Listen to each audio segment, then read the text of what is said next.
6 Ford F-150. We're going to be doing the brake light, stop light switch, part number. Right there.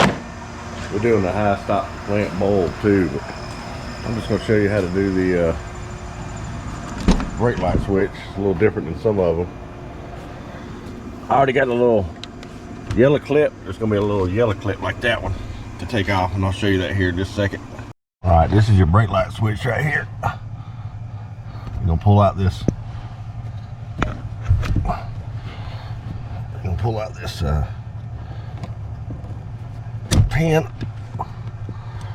and of course we'll just pull it right out. It goes over. Make sure your little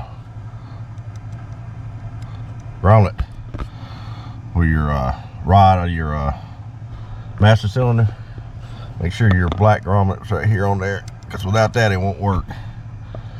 Let's put the new one on. Okay, when you get this on, the trick is you got this right here, and you got your other clip there.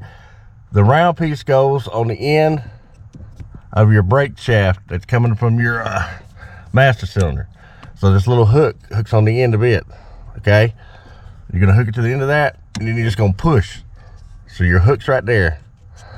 Real simple. Your hook's right there, the second one, and then of course the other one's just a regular hole, and you're gonna push it. And then of course we'll put the pin back in. Sorry about that. I don't have a professional camera, man. I wish I did.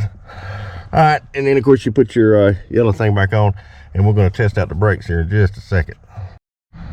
Okay, we got the yellow thing back on it. Just clip it right around there like that. Put everything back together. And if you don't have nobody else with you, just do what I do. Just get you like your longest screwdriver, pry bar, or anything, just anything. Just kind of have where the brakes are applied, and of course come back here and make sure. That's if you don't have nobody. If you got somebody with you, you're all right.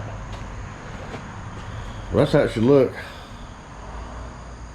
Oh, I got all three working. Had to put a bulb in that one. But anyway, thanks for watching.